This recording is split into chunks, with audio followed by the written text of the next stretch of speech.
some people tell me, it's like, walk up to me, I was fine. They'll walk up to me, he's like, God, are you okay? Who hurt you? It's like, are you, this thing's off about you. I'm like, explode on him. You know it was you! Everyone knows it was you, and soon the world's gonna know! Yeah, I'm like,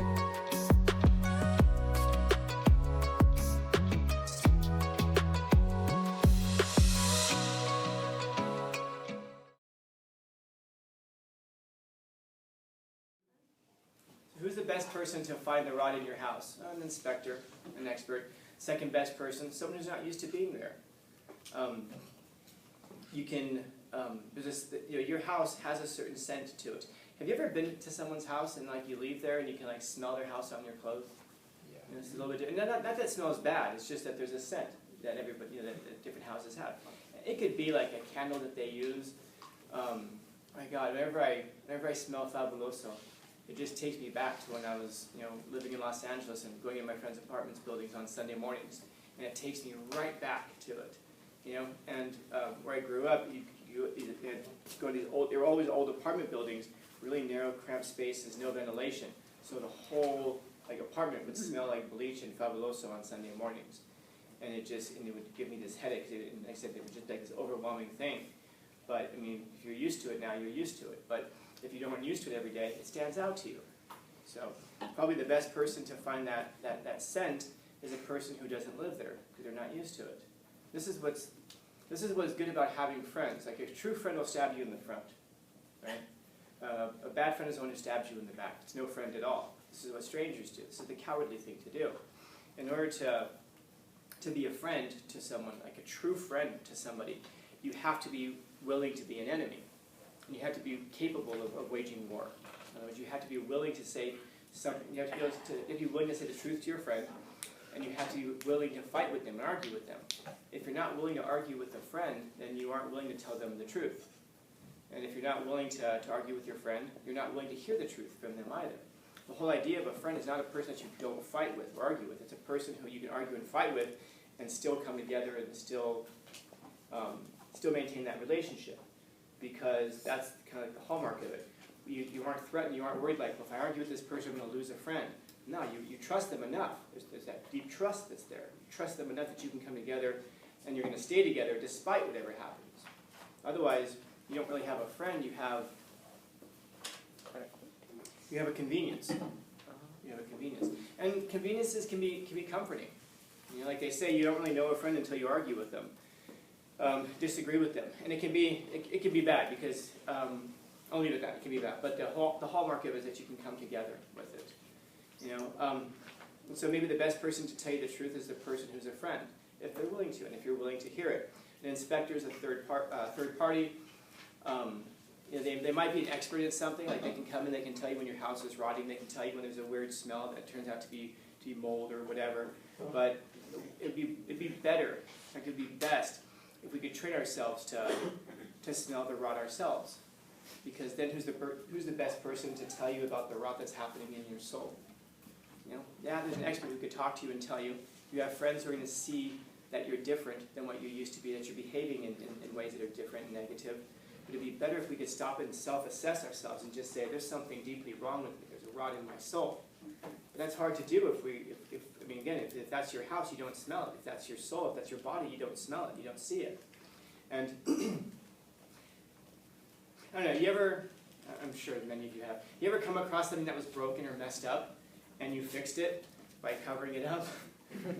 Yeah, you find something like, maybe there's a scratch on the floor, so you cover it up by just kind of moving your bed 6 inches to the left and you're like, fixed. Or there's a mess in your room and you fix it by just shoving it underneath a bed or hiding it in a closet or throwing it into a hamper or something like that. And this is the way that we oftentimes deal with problems with ourselves as well. We look at a problem that's unfolding inside of us and we kind of just shove it underneath the bed or we move our attention elsewhere, move the bed 6 inches to the left to cover up what we know to be true about ourselves. And this is one of the reasons that it takes so much courage for a true friend to stab you in the front. Because they're telling us oftentimes things that we already know. I wonder if you've ever, I'm sure it happens, but I wonder how often it happens that you'll receive a criticism that you just kind of intuitively know that just is not true. Versus a criticism that you receive that you're like, Yeah. Because you know if there's at least some level of truth in it. You know, it's easy to see the world from here. And again, like as I've said, all of us see the world the way that we are, not the way that the world really is. And so we're looking out, we're projecting out, we're seeing that. It's really good to have a pair of eyes or several pairs of eyes of people who can look in. And not just to be critical, not just because they want to tear you apart, but because they actually deeply care about you, and they want the best for you. I mean, if you find yourself, just being a rotten person, I wonder how many of us wake up in the morning and say, "It's a good day to be a rotten person." I don't know if anybody wakes up in the morning and just says, "I'm going to be an asshole today." Actually, that's not true. I have known people like that, and you will know those people in your lives. There's going to be something about them. That's going to be the house that's rotting, and you can smell it from the outside. These will be people that you're going to encounter in life that there's going to be something about them that there's just something not quite right about them. It's off. Maybe you can't put your finger on it. Maybe they're a psychopath. Maybe they're just deeply wounded, man. Who knows what it is? But the point is that you can inspect it, but you're just an inspector, man. You're not a contractor. You can't go into that house and fix it. And you sure shit can't go into that house and fix it against their will. You can't fix a person. You can't change a person. Except yourself. And you can't change yourself unless you know there's something to change. If you walked into your own house and everything is covered up, everything looks great, all the laundry is shoved underneath the bed, and I said, we got some things to fix, right? And you're like, no, everything looks great. And by the way, most of us are masters at that. We invite people over to our houses, and what do we do oftentimes? We clean it up. We make it look pretty. It's a mess when they're not there. Just like us. We're a mess when nobody else is around. And as soon as someone comes around, we put that mask on, and then we spend all this time reassuring one another that our masks of identity are on straight when we're walking around in the world. And if anybody's mask is off a little bit, if we don't have their best interests in mind, then we're going to criticize them. And we're going to tell them, you're not looking right. If we care about them, we love them, we're going to notice that the mask of identity is a little bit crooked, and therefore we're going to notice it's a mask. Because everyone's face is on straight. When you see your friend's face like this, you realize that they're wearing a mask. And then out of love, you can approach them. What's going on? Something that you're off. Oh no, I'm fine. Are you though? We know that you're not. We can see it. Especially if we bless you. Especially if we care about you. So we can think of groups this way too. We have this tendency to judge a race or any distinct group by its least worthy members. Why? Because it's easy to criticize and to focus outward. And when we criticize a group, it says something about us. You've heard that thing where they say, well, when you criticize somebody else, it's because you're criticizing yourself. Not usually. Oftentimes, there's lots of reasons that we criticize other people. And it's not just because we feel that, I feel like I'm ugly, so therefore I'm going to call that person ugly. No, that person really might be ugly. There are a lot of ugly people in the world. There's also a lot of beautiful people. And you just might be one of them. You just don't realize it because you're so heavily critical of yourself. And those are those two dangers. You can be so critical of yourself that therefore you're critical of others. You can also be so adoring of yourself and love yourself so much that you criticize everybody else as well. You don't want to be you don't want to inhabit either of those two extremes. You want to be in the middle, where you can be honest about it. See the things that are wrong with yourself, and by the way, the things that are wrong with yourself are the things that you're going to self-assess. You know if it's wrong. You don't need anybody else to come along and tell you that. It'd be good to have a friend who can tell you that. And by the way, that's a really good thing. Keep that in mind. If your friend comes along and says, you're not right, man, there's something off about you, and they're caring enough to come and tell you, and then guess what they do? Afterwards, they stick around. That means that even despite the fact that you're screwed up, they still stick around, and that should teach you something about love. It teaches you how to be loved, and it also gives you a model for how to do that for others. You see other people who are a little bit off, they're sad or they're angry or whatever. If your first reaction is like, well, I'm going to give you space. Let me know if you need anything. You're probably that same person that will send a message on Facebook, go, if you need anything, let me know. And then when they let you know, you're just too busy. So there's something that's there that if you allow yourself to express yourself to your friends, and then like your real friends, and then you find out they accept you anyway, then also again it reinforces that, makes you feel more like you belong. It also teaches you how to do that for other people as well. Now, we can keep this at an interpersonal level, of course. We can extend it out to groups as well. You know? Are there some messed up black people? Yeah. Are there some messed up white people? Racists. Yes. Are there some messed up brown people and yellow people and red people and purple people and plaid people? And yes, of course. There's always messed up people. And why do we tend to do this? Because that's what stands out to us. How many times a day do I walk past somebody? How many times a day do I walk past name a group? How many times do I walk past an Indian guy? I don't think there's any Indians in here, so I don't think I'm gonna get anything thrown at me. I'm talking about dots, not feathers. Okay, good. How many times do I walk past an Indian person? I'll check it off on the list. How many times do I walk past an Indian person and they put a gun in my face and they rob me? Not usually. But the one that does, that's what stands out to me. It's just like, I mean, how many people, we talk about people being drivers. Oh my God, people are such horrible, shitty, terrible drivers. Really? How many cars a day do you come across? How many hundreds, if not thousands of cars do you come across in a day? And one person cuts you off, 0.001% of the cars cut you off. People are such shitty drivers. No, that one person is. Everybody else is doing a pretty good job. And by the way, understand that the standard that you're applying to that driver, perfection. If I can't go somewhere and not be inconvenienced, then everybody else is screwed up. I expect everyone to be perfect all the time. It's not going to happen. It never is. And by the way, that includes you too. That includes you too. You're going to cut people off on accident. On accident. I was in a car not too long ago with a friend of mine who road rages. I mean, constantly. You know, I mean, just constantly. Everybody else is just stupid and they're crappy drivers. And I was in this car, and I was in the passenger side, and there's a car in the lane right next to us. And we're on the freeway, and he starts to change lanes. And I'm sitting there while he's talking to me, and I go, oh, this is going to be good. I'm not afraid to die. Are you ready to die? And he starts to change lanes over, and then this car, I can see him in my peripheral, kind of swerves out and starts honking. And this person who I'm in the car with, like, swerves back into their lane and just goes, my bad, I didn't see you. Oh. Like there's something wrong with them for freaking out that we're doing 85 on the freeway and we almost had a collision. And then this person floors it, gets almost to 100 just to get away from this person, then changes lanes, then continues the conversation like nothing. You know?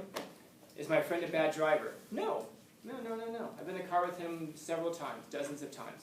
And I've seen him make one or two mistakes, but that's the point. Sometimes when you're dealing with so many hundreds or thousands of cars, you come across that person when they make that one mistake that one time, and that becomes a representation. You know? We have to combat that. We have to be able to look at that and go, hey, you fucked up. What do you want from them? You made a mistake. People mess up. When you come across people from any race or nation or group or whatever, there are bad representations in there. Why? Because people they're bad people. That's it. You came across the wrong person at the wrong time, and they're having their moment. And the more that you can kind of accept that, the more at peace you're going to be. And not accept it just in the sense of like, it'll make you happier. No, accept it because it's true. The truth isn't going to make you happy all the time, but it's worth knowing anyway. Because then you're living in accordance with reality and not fiction. So it's absolutely true. There are bad representations of everybody. If you want to spend your life fighting groups because of individuals, I was about to say I'd like to talk to you on your deathbed and see how your life went, but I genuinely wouldn't want to. I don't know if I could handle that heartbreak. Questions, comments, concerns, complaints, criticisms, critiques? You had your chance. Yeah.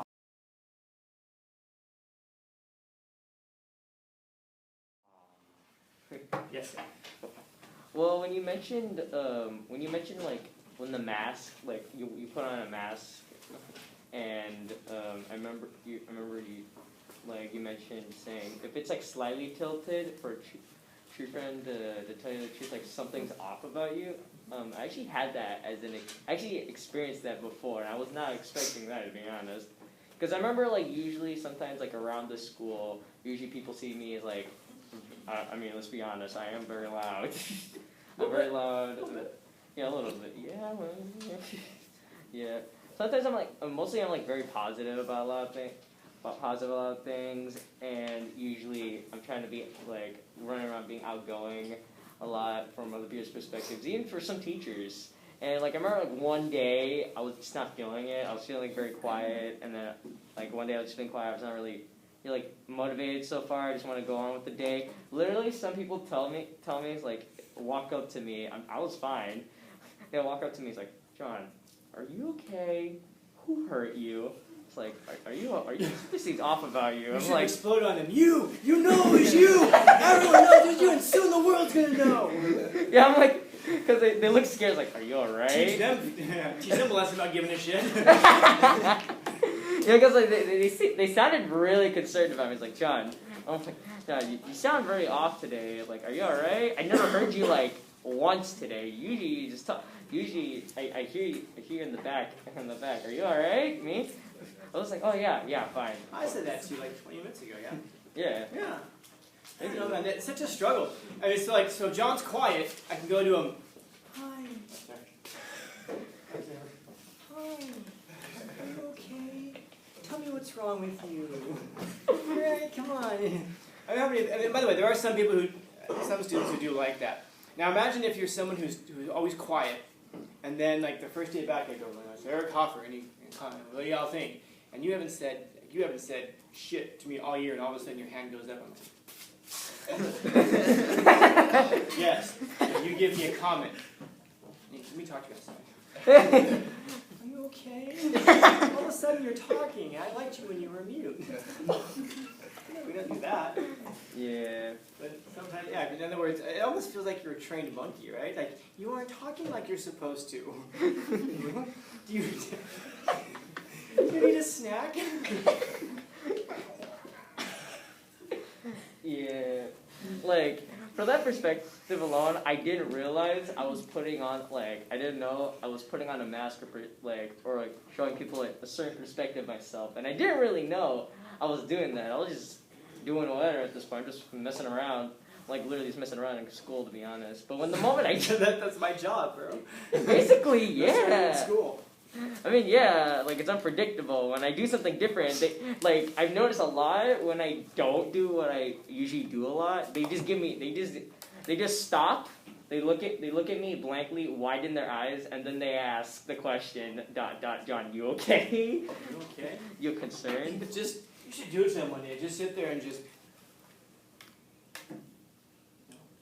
and walk away.